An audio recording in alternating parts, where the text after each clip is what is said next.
Há mais de 500 anos atrás havia um monge católico romano chamado Martinho Lutero. Antes de ser levado ao claustro e ao monastério na Alemanha, aquele homem era um advogado, um jovem advogado, tinha acabado de concluir os seus estudos. No caminho para sua casa, a cavalo, na verdade, uma tempestade muito grande se forma e um relâmpago fumegante, um raio cai muito, muito próximo. E o som, e o poder e a luz o aterroriza de tal maneira que naquele momento de desespero ele clama da sua alma: Santana, me ajude, eu vou me tornar um monge. Santana. E ele se viu salvo e deixou os livros de direito e fez um voto e foi para o monastério.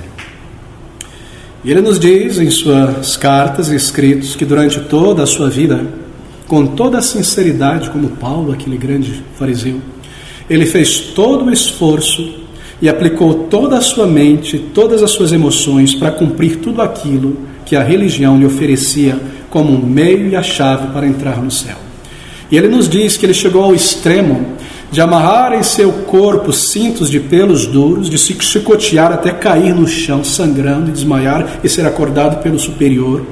E ele subia escadarias de joelho, e ele rezava terços por dias e dias a fio, mas ele nunca encontrara em sua alma a paz com Deus da culpa e a paz de Deus em seu coração.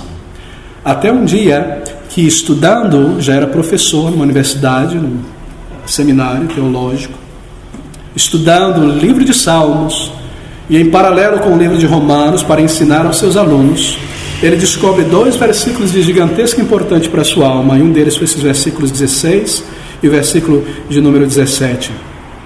Porque não me envergonhe do Evangelho de Cristo, pois é o poder de Deus para a salvação de todo aquele que crê, primeiro do judeu e também do grego, porque nele, no Evangelho, e não nas boas obras, e não no claustro, e não no meu martírio e o meu esforço, no Evangelho se descobre a justiça que Deus proveu para um homem ser salvo. Então, no capítulo de número 5 de Romanos, estas palavras: tendo, pois, sido justificados pela fé, temos paz com Deus por nosso Senhor Jesus Cristo. E aquele salmo de número 32 que dizia assim: bem-aventurado o homem cujas transgressões são perdoadas e os pecados são cobertos. Palavras tão profundas do salmista. Bem-aventurado aquele cuja transgressão é perdoada e cujo pecado é coberto. De que maneira a minha culpa e o meu pecado pode ser coberto?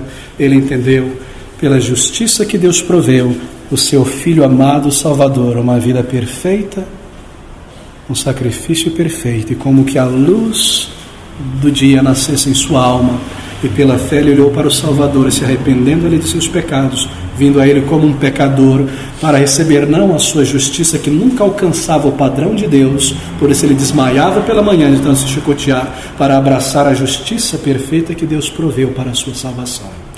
E essas palavras do Senhor Jesus Cristo diante de nós: porém vos digo que se a vossa justiça não exceder a de Lutero e a de qualquer religioso, que é uma justiça própria e externa da religião, não entrareis no reino de Deus, porque a única justiça que agrada a Deus foi a vida de justiça do seu próprio Filho amado e o seu sacrifício perfeito naquela cruz do Calvário, no lugar de pecadores. Que notícia maravilhosa!